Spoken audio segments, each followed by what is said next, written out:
Bismillahirrahmanirrahim.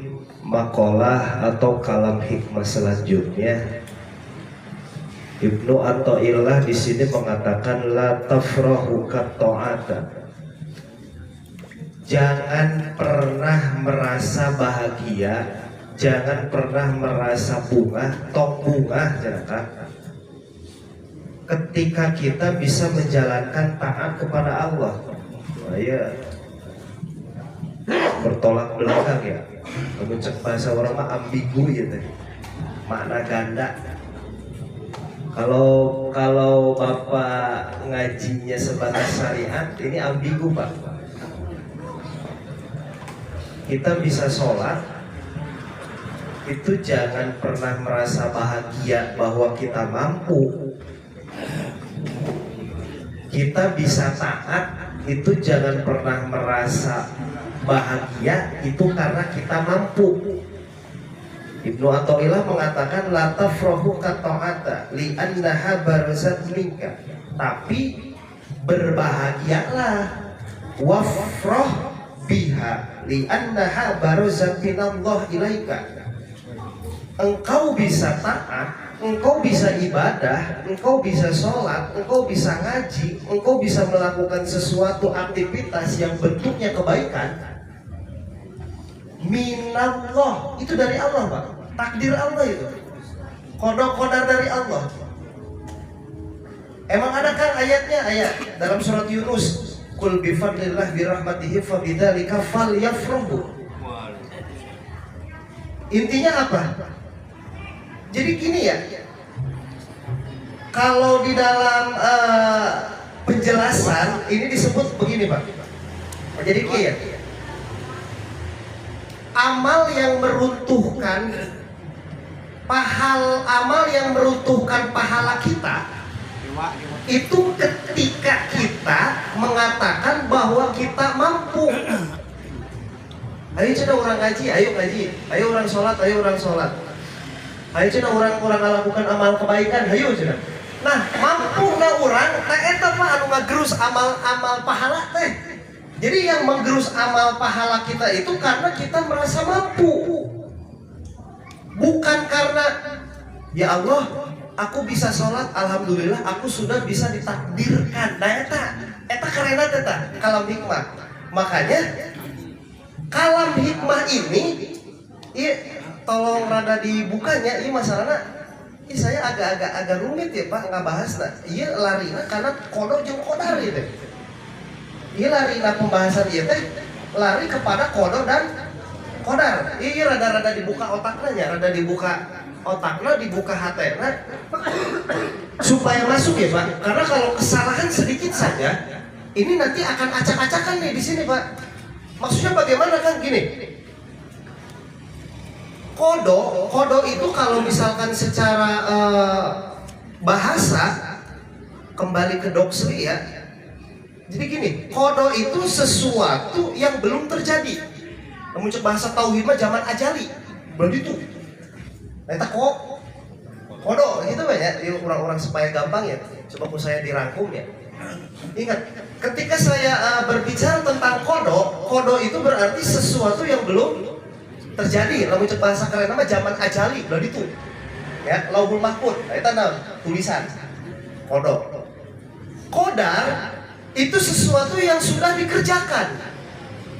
Kodar. Kodo sesuatu yang belum terjadi. Itu zaman ajali.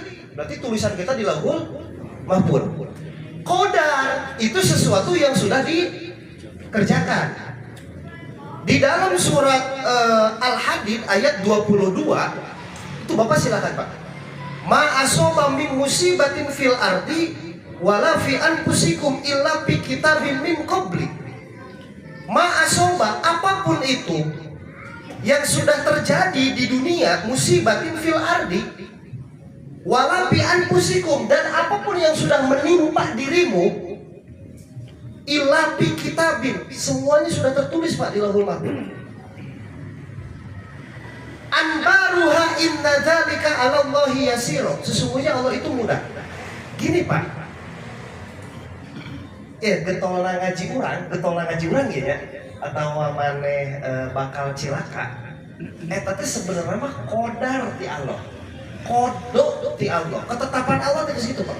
Bukan karena kita sanggup untuk menjadi seorang bos besar atau misalkan kita sanggup menjadi seseorang yang rajin ibadah, itu teh kodar di Allah. Ingat Pak, saya bikin contoh ya, saya bikin analogi ya. Manusia saja itu bisa memprediksi. Manusia itu bisa, ya contoh lagi ya. Cuman kayak saya rada dibahasnya karena kesalahan kodo jeung kodar teh pemahaman di masyarakat itu larinya seolah-olah dia itu Tuhan. Maksudnya kumaha kan gini, saya bikin contoh sedikit saja. Manusia bisa memprediksi ya, apalagi Tuhan. Ya, misalkan bapak melihat satu anak SMA misalkan ya, sekolah teh sing bener maneh. Mungkin maneh saya bisa lulus mah hanjakal sih anean gawe hese. Ketika anak ini sudah lulus, ternyata benar kesulitan dalam mencari kerja, itu bukan kebenaran dari bapak, itu prediksi bapak. Padahal bapak memprediksi anak ini belum keluar, tapi ya budaknya masih ke sekolah. Tapi bapak sudah bisa memprediksikan kumaha? Ya budak mau bener ya keharapna ya. Lamun misalkan kos kieu teh, itu teh prediksi Pak. Nah, eta teh kodok. Ketika bapak memprediksi budak ieu sekolah tadi disebut teh kodo. Pas waktu ieu budak keluar sekolah ternyata teh bener eta teh kod. Nah, gitu. Iya teh sama hikayat dulu pada waktu zaman Nabi Musa. Nabi Musa, pokoknya gini Pak, dalam hadis itu dijelaskan seperti ini. Nabi Musa, semua nabi itu pasti pernah bermain atau pernah silaturahmi ke alam ruh. Semua Pak. Nabi Musa pada waktu itu begini Pak. Wah, cenah aing amprok ya. Kan aing Nabi Musa mah kan watakna kan watak Israiliyah. Watak Israiliyah itu dia itu kritis, Pak. Israiliyah itu orang-orang yang selalu kritis. Pokoknya mah Nabi Musa ketika bermain ke alam ruh, ke alam mana sih? Alam ruh. Amprok jeung Nabi Adam. Pas waktu amprok jeung Nabi Adam, Nabi Musa kan watakna Israiliyah. Nah, coba kan Nabi Adam. Mana Adam lain? Oh iya benar. Saya Abul Basar, saya bapaknya manusia, istilahnya pencetus pertama lah. Nabi Musa tahu coba, karena watakna Israel ya, gara-gara mana ya cina? Saya sih dari Holdi cina, jadi we cina di dunia, begitu Pak.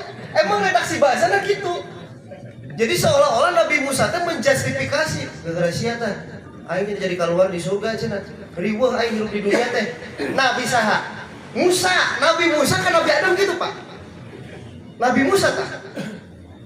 Tapi Nabi Adam bijak. Karena memang Nabi Adam mah Nabi sepuh. Karena lamun aya nu rada ieu pada kae kudu bijak. Dari sepuh mah cirina bijak. Emang benar Pak, seperti yang redaksi hadisnya. Nabi Adam itu tidak terpancing. Karena memang watak Israiliyah itu keras dari dulu. Makanya Nabi Musa ke Nabi Adam itu dialognya seperti itu. Kamu Adam, kamu Abul Basar. Saya nyeritakan kodo jeung kodar ya. Ketika di situ Nabi Musa mengatakan, gara-gara kamu kita jadi keluar dari surga. Gara-gara kamu makan buah holdi kita keluar dari surga.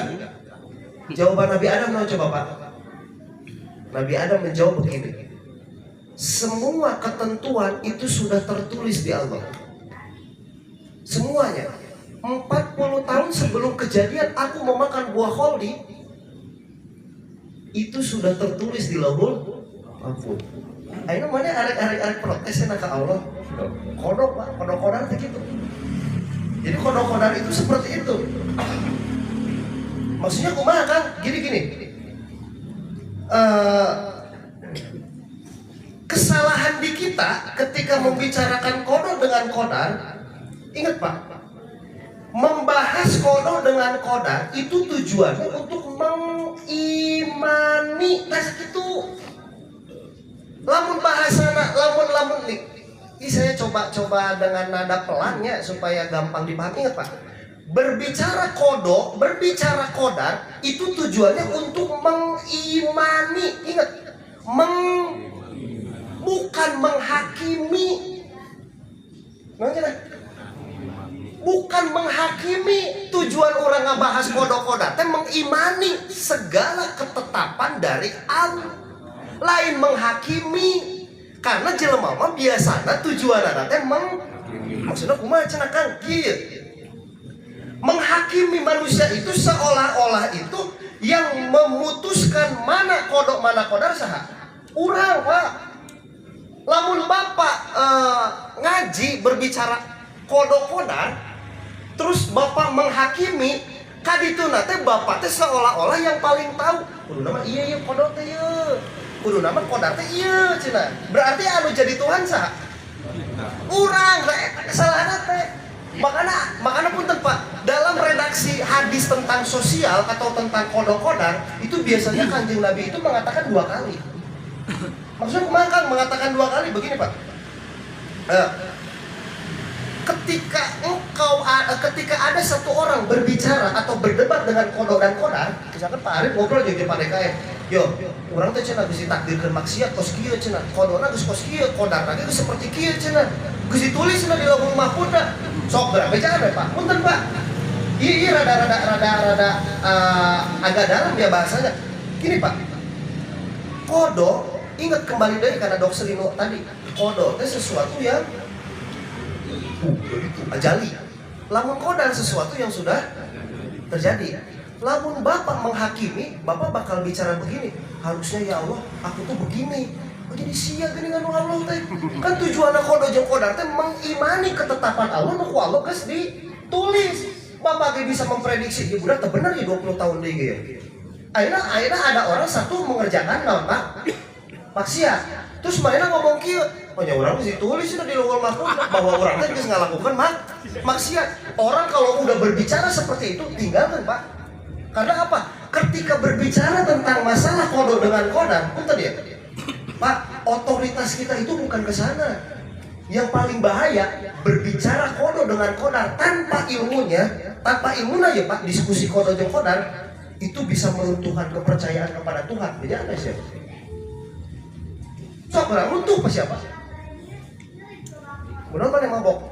Nyai matanya bisa dituna, goblok. Itu bisa gitu, Pak. Berbicara orang maksiat, punten Pak. Ketika dia ingat kodok dan kodar itu untuk diimani, imannya seperti kumaha kieu. Orang ditakdirkan maksiat, berarti pintu rahmat Allah itu begitu besar, pintu tobat Allah itu begitu besar. Oh, berarti orang di ditu teh meureun geus aya tulisanana urang teh bakal maksiat, tapi Allah teh masih mere kesempatan. Oh, berarti urang teh dibuka kene rahmat Allah teh. Tak kakarek lakukeun pagawean to. Eta kodok-kodar mah. Ini orang mah justifikasi. Kunaon sia mabok nya geus dituna, ini tulisanna tidak. Tinggalin ke surat Al-Hadid geura. Ma asoba min musibatin fil ardi. Terus kadituna ayat teh walikaila tinggal geura. Bisa saya salah tinggal geura. Bapak kakara kabukan ke Pak. Permasalahan kodok dan kodar itu seperti itu. Jadi yang salah itu ketika berbicara kodok dan kodar tanpa ilmu, itu kita akan berandai seperti Tuhan. Itu bedanya sih.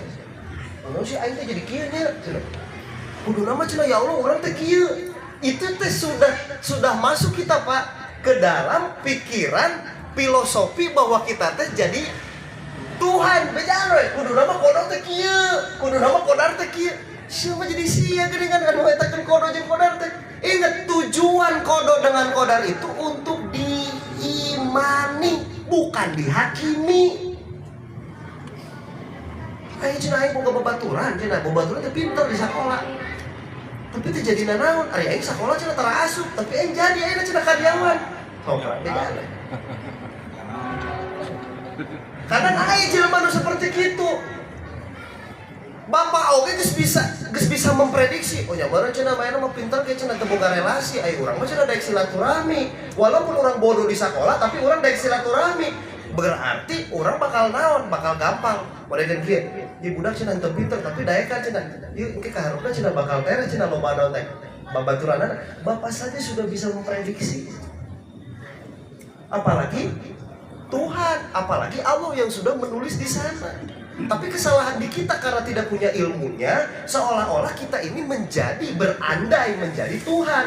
bahwa yang kodo harusnya seperti ini, yang kodar harusnya seperti ini. Nah, makanya Pak di dalam hadis Kanjeng Nabi menceritakan begini, ketika ada dua orang berbicara atau diskusi masalah kodo dan kodar tanpa ilmunya, tinggalkan Pak. Itu sedikit-sedikit akan meruntuhkan kepercayaan kita kepada Tuhan. Jadi ada sih. Dalilnya mana kan? Tadi dalilnya surat Al-Hadid ayat 22-23. So buka we. Kurang paham dalam tafsirnya, kayak bisa ditafsirkan. Nah, permasalahan kodo jeung kodar itu seperti itu. Maka pantas Ibnu Athaillah mengatakan la tafrahu kata'ata. Kamu jangan berbahagia ketika kamu bisa melakukan ketaatan kepada Allah. Tapi berbahagialah ketika kamu ditakdirkan masih bisa melakukan taat kepada tak karena takdir lagi. Iya Pak, karena orang mau bisa, karena kita tidak punya kekuatan. Diri kita saja tidak bisa mengelola. Mau melakukan apa mau melakukan apa 10 menit ke depan. Tapi kita menjawab mampu. Oh itu nggak bisa. Masalah kodo-kodo jeung kodar teh jero, makanya takdir inilah yang harus kita imani. Ya Allah, terima kasih.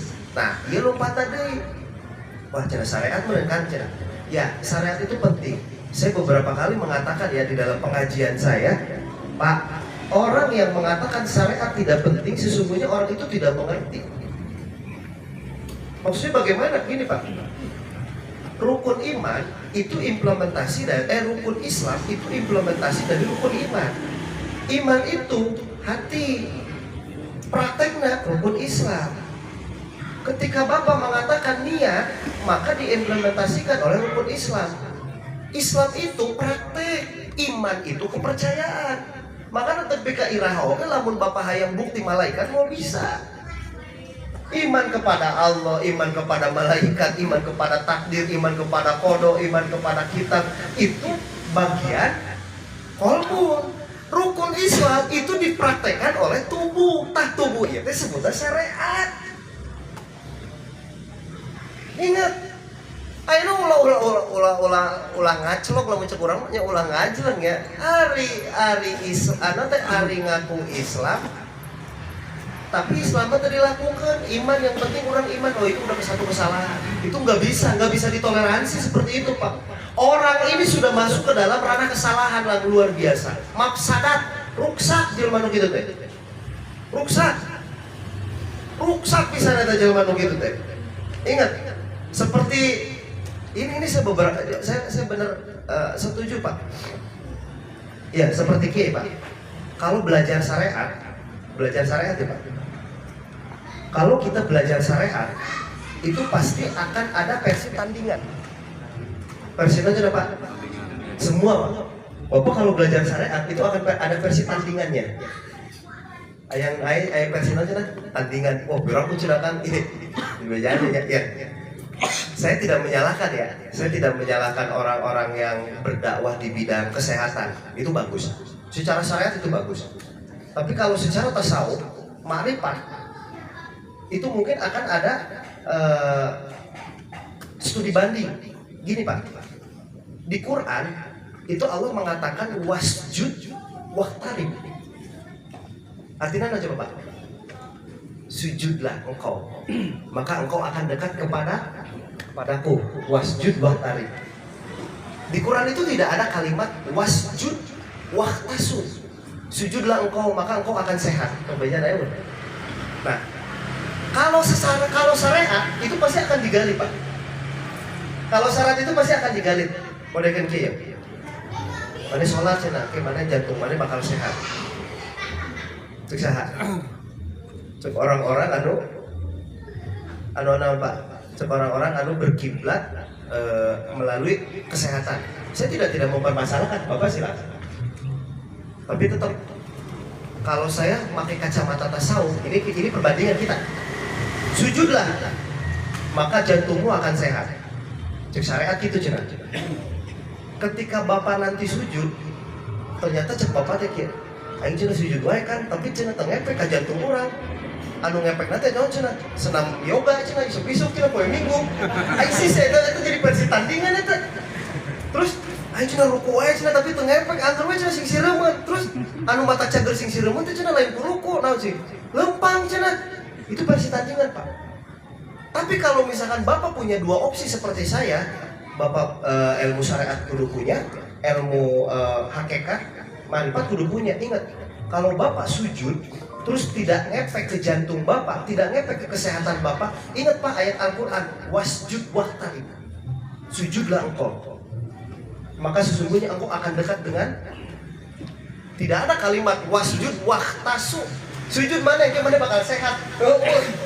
Tujuan sujud teh naon cenah kan? Tujuan sujud teh naon cenah? Tujuan sujud teh bentuk tawadu, bentuk tafaddul, bentuk ubudiyah kita kepada Allah. Tapi itu silahkan. Kalau kita mau berdakwah dengan metode syariat, silahkan gak apa-apa. Tapi ketika ada pasien yang mengatakan, Kang, ini orang sholat duha ya 20 rakaat, angker cenah aing sing sireumeuh kene wae. Tapi kemarin orang ilu yoga cenah, cager. Ibu masih sholatna cenah. Nah, Bapak harus bisa menjawab. Paham gak, Pak? Bapak harus bisa menjawab karena SDM di kita, pasien di kita, itu biasanya bukan versi tandingan sih ya. Aku cenah aing jantung bakal sehat cenah lamun sholat tahajud, tapi gini. Angger wae. Bener tuh, Pak? Ku saya dibaca antara dalilna. Kalau orangnya bisa sehat dengan faktor dia sholat, bom deh ku Bapak. Oh berarti Bapak harus lebih rajin Pak sholatnya.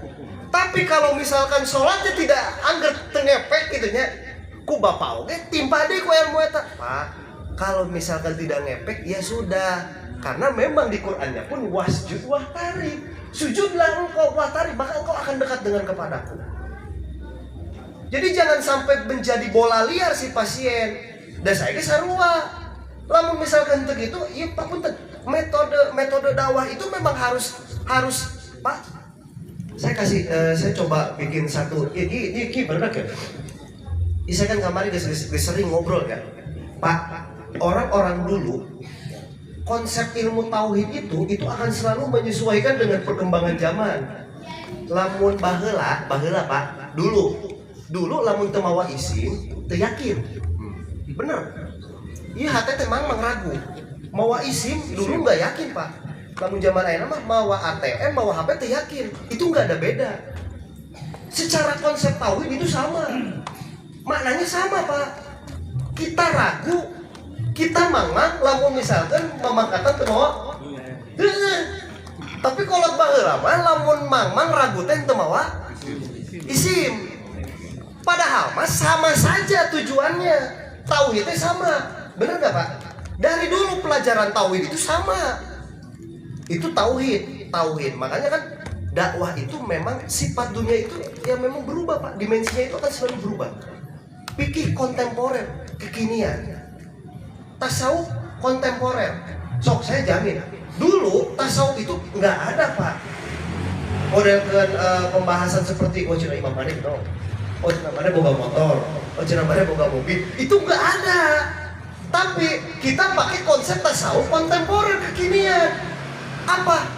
Dari dulu konsep tasawuf itu sama.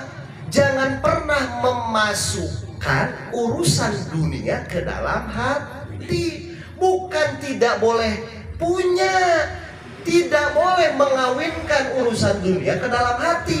Kemarin kita dibahas kan, poe subuh. Namun cenah kan? Kalau sesuatu bentuk, iya Pak Jaki asupkan ke jorok hati, di pelita nyeri hati, jangan. Karena itu saya asup ke hati, oh memang ayat. Karena apa? Dalilnya kata Nabi Muhammad kemarin dan Pak. Nah, dalilnya itu dalilnya itu kemarin itu apa sih ya? Hamba itu akan menjadi abdud dinar, efeknya capek. Ya, ini diasupkan ke dalam hati capek Pak. Semua yang bentuknya dimasukkan ke dalam hati itu capek urusan dunia Pak. Nah, ada ini omongan tetangga diasupkan ke dalam hati capek. Capek. Itu memang sudah dari hadis Nabi. Apapun bentuknya sudah masuk ke dalam hati itu capek urusan dunia, bukan urusan tentang ketuhanan. Capek. Makanya saya kemarin mengatakan saya tidak punya tempat spesial. Saya tidak merasa bahwa saya spesial di hati Bapak. Dan Bapak pun tidak pernah spesial menurut saya. Karena apa? Capek. Bisi saya kayak nggak lewat, cina ustad tadi ditanya, jadi hati gitu mah pak. Aing lempeng weh mah, aing nawaran henti, nawaran kajian, capek. Itu memang hadis Nabi begitu pak. Lamun misalkan saya ente kuat, mending lempeng weh, capek, pak. Karena tujuan nanti berarti yang mulia. Ingat, wahdur fisabili, kenangan orang-orang mukmin di dunia itu disakiti, lain dimuliakan. Teangan keterangan anak, mana kata Al-Quran hirup mana bakal mulia. Itu orang-orang mukmin, orang-orang soleh hidup di dunia itu kenangan non pak, nyeri hati. Emang bener wahdur fisabili. Sok saya nanya, Nabi Muhammad kata Al-Quran tuh katalan, Abu Bakar Siddiq kata Al-Quran tuh katalan, Umar bin Khattab, Sayyidina Ali katalan. Cek marane hirupna mulia apa gitu? Tidak dimuliakan pak, sakit hati lolobana. Makanya Nabi mengatakan kenangan orang-orang baik di dunia itu apa? Sakit, nyeri hati di dunia maksudnya lain berarti diledek batu, tidak. Yang model tadi memasukkan pulpen we pak ya diasupkan. Ayo pulpen korek we sobat lagi. Korek diasupkan ke jero hati. Sakit lu aing sih itu. Contohan we. Coba lamun tadi asupkan ke jero hati moal pak. Capek. Asli pak capek. Sok bapak bayangkan deh pak. Ulah diturut tadi mah ya, ieu mah ada kelas beda. Kalau bapak mau capek berarti tanya diri bapak apa yang sudah masuk ke dalam hati saya. Diomongkan tetangga capek, diomongkan ku lurah capek, diomongkan ku aparat capek. Memasukkan sesuatu ke dalam hati capek, ngapain lagi? Oh gawe ke dalam baru kecebrak, ya orang wae goblok sih eta capek. Kabeh pak, capek. Emang seperti itu. Ta'ibud dunia abdud dinar. Iya rumusna iya. Makanya kalau belajar tasawuf itu jangan setengah-setengah. Pak kalau tasawuf zaman sekarang itu boleh punya rumah, boleh. Boleh punya mobil, boleh. Boleh punya motor, boleh. Boleh punya uang, boleh. Yang tidak dibolehkan itu apa? Dari dulu tasawuf itu jangan pernah urusan dunia dimasukkan ke hati. Jangan pernah urusan benda dimasukkan ke dalam hati. Kalau masalah punya silakan, nggak masalah. Karena tujuan tasawuf itu dari dulu itu jembatannya. Kunaon cenah kan bisi capek. Bener tak cek Yai Uyung kemarin dina ihya. Engke teh ka ditu kan aya bahasa ngeunahnya boga naon teh. Ngeunahnya boga ieu teh. Ngeunahnya. Tapi ketika ditanya balik ke diri urang, ngeunahnya tadarus teh can pernah. Moal di mereka ngeunahnya aing tarawih teh lila. Moal masih moal. Masuk. Sa imam lagi. Engke teh ka ditu teh kieu cek Allah teh kieu. Sisa salila hirup di dunia can pernah mana ngarasakan kieu. Ya Allah nikmat ya ngaji Quran teh nikmat, salat teh can pernah. Tah kena jadi bumerang pak ka urang. Makana geus aya mah solusinya gini. Segala sesuatu alhamdulillahirabbil alamin. Apalagi dalam beberapa kitab dikatakan berdoalah atau ucapkanlah kalimat alhamdulillahilladzi bi ni'matihil imani wal islam. Itu terima kasih ya Allah, alhamdulillah Engkau masih mentakdirkan diriku untuk merasakan lezatnya keimanan dan keislaman. Oh, itu keren pak. Ingat tak? Jadi la tafrahu qata'ata li annaha baruzat minka. Jangan engkau merasa bahagia ketika engkau mampu melakukan sholat atas dasar dirimu. Tapi berbahagialah wafrah biha, berbahagialah li annaha baruzat minallahi ilaika. Berbahagialah karena engkau masih ditakdirkan untuk melakukan ibadah kepada Allah. Takdir ingat, takdir kodo urang teh Allah. Pokoknya mah masalah kodo jeung kodar tadi geus dibahas kan. Manusia saja bisa memprediksi, apalagi Allah. Takdir kodo, takdir pak, kodar itu 40 tahun sebelum kejadian itu sudah ditulis. 40 tahun sebelum kejadian itu sudah ditulis. Itu kodar. Tapi ingat, manusia itu akan selalu ingin menang sendiri. Makanya kesalahan manusia itu sampai Nabi mengatakan kalau ada orang diskusi masalah kodar dengan kodar tanpa ilmunya, tinggalkan pak. Mau bener. Ya udah rek nanya, kunaon sih cenah geus aya kodo jeung kodar tapi manusia kudu dihukuman. Gitu kan, tadi itu saya ngomong tadi itu nanti ngomong gitu. Kunaon sih lamun geus aya kono jeung kodar ti Allah cenah di lahul mahfuz. Kunaon sih manusia kudu disiksa. Kunaon manusia kudu masih harus dipertanggung jawabkan. Pasti kadinya urusanna. Kayak kali itu nanti nggak caprak Pak. Pasti kali itu nggak caprak, karena dia tidak punya dasar ilmu tentang masalah kodar. Akhirnya cenah orang kieu mabok. Eta kan ditulis meureun di ditu cenah. Nah, jelema geus ngomong eta kan geus ditulis di ditu. Ya kuduna mah cenah ulah dihukum mah. Ya enggak itu sih jadi Allah. Siapa bisa nempatkan mana kodar, geus mana jadi Allah. Tujuan kodar teh tadi naon? Lain menghakimi kesalahan orang gitu. Sok geura maneh. Cenah aing kunaon sih kudu kos kieu teh hidang. Bisa jadi Allah. Nah, eta bahayana. Paham kan enak Pak? Kalau nggak paham silakan. Mungkin itu saja yang bisa dibahas ya. Silakan kalau ada yang mau ditanyakan. Ya, jamaah semuanya, setelah mendengar kajian ini, si Arek ngomong naon KDKM jor, mau dikan hatekeun. Arek ngomong naon, hop, sejauh meruntuhkan iman we. Ikhlas guys, hop. Rek betul DKM kaset sabodo. Oke, ada yang mau ditanyakan silakan, Bapak.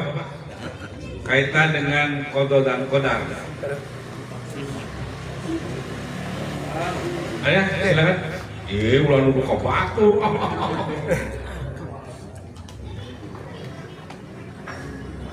Ayah, qada dan qadar. Oh iya, Pak. Beri nyokot korek, mau isi bantai rek nanyakeun. Tahu ya? Mancing-mancing wae.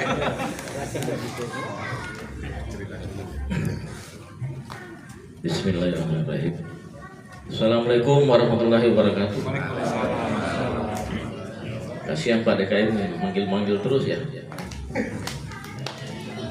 Ya, jadi memang sih harus bertanya ya ini. Jadi biar seru gitu. Saya cuma menanggapi juga dari Pak DKM aja. Dari tadi awal dan akhir kayaknya kita itu pengen kompak gitu Pak. Ya, Ya. Pembukaannya gitu. Sekali-sekali itu dibuka masalahnya, dibikinkan materinya Pak Ustaz. Bagaimana? Siapa sih musuh kita yang sesungguhnya di sini? Iya. Iya kan? Kita seiman gitu. Selalu dicanangkan bersaudara gitu.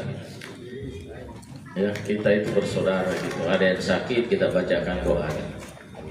Tapi kok masih ada berselisih gitu. Ini yang dilema gitu. Padahal kita sering ngaji gitu. Sangat disayangkan gitu ya. Jadi tolong selalu merenungkan diri bahwa kita itu bersaudara gitu Pak. Tadi udah disampaikan bahwa dari Adam sampai Musa yang sangat kritis itu juga saling saling bertentangan gitu ya. Ya itu nanti dibuka materinya juga Pak Ustaz biar kita ini tetap rukun, damai. Kalaupun ada perselisihan bisa cepat diselesaikan. Itulah tujuan kita semua. Itu aja ya. Untuk masalah kodok dan kodar ya, bukan padar ya.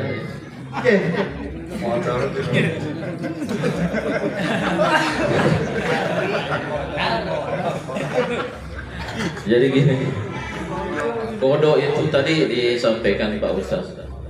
Itu memprediksi ya Pak. Jauh Sudah ditulis. Yang sudah ditulis.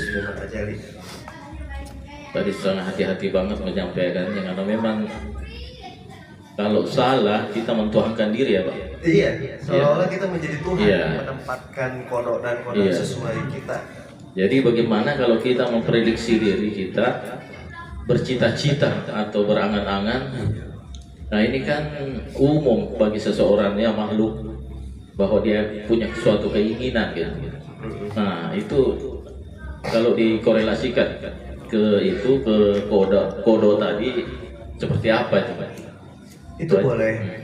Materi yang sudah terlewat itu kan ada yang disebut dengan himmatul aliyah. rangsangan motivasi.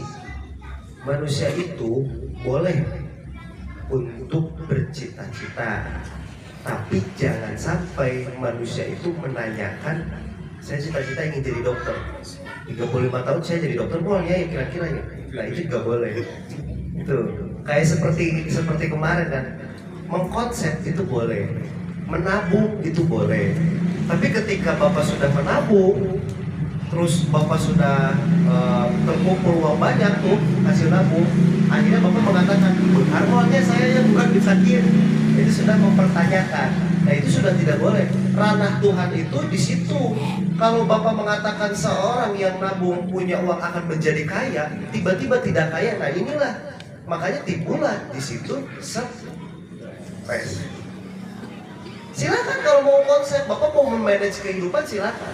Tapi ketika sudah waktunya, terus Bapak menanyakan, nah, jadi mual ya Allah saya ya. Nah, etak Bapak bikin stres deh. Jadi cita-cita itu boleh. Misalnya Bang Arab cita-cita ingin jadi ulama, boleh.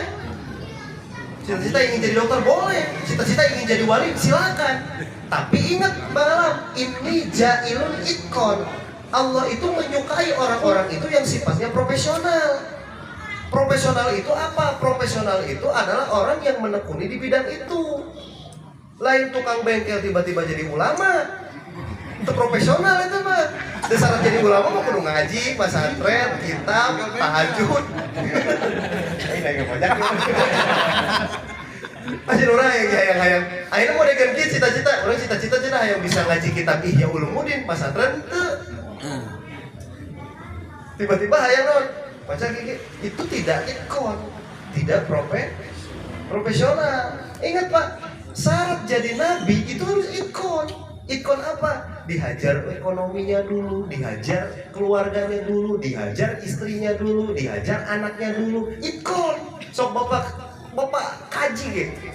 Hikayat riwayat semua para nabi itu apakah ada mulus? Nggak ada. Di orang yang lempeng. Yang jadi ulama aja tapi mau benang musibah hidang goblok teh ikon bisa sih mah yang ulama jadi lempeng wae teu bisa.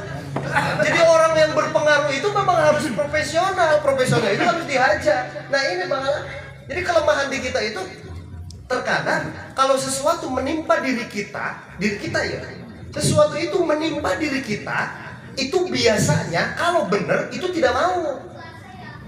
Ya bahasa keren. Saya kasih contoh ya, ya 5 menit lah. Saya kasih contoh filosofi gini Bang Arab. Kalau teori itu benar, Bapak harusnya bahagia apa tidak? Teori Bapak benar ya, prediksi Bapak benar. Harusnya Bapak bahagia atau tidak? Bahagia. Benar sih ya? Benar ngomong sih ya? Bahagia. Ya, Bapak kaji ilmu teori, ya. Tapi cek teori Bapak teh benar ya? Wah ternyata benar ya teori orang teh. Rata-rata bahagia apa ente? Ente sebenarnya bangsa jelema mah. Ya, Bapak punya teori kieu.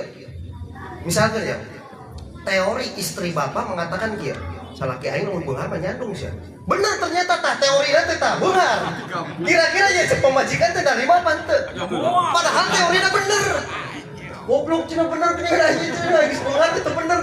Kadang-kadang manusia itu diciptakan ketika teorinya benar, dia tidak bahagia. Sok bejaan we.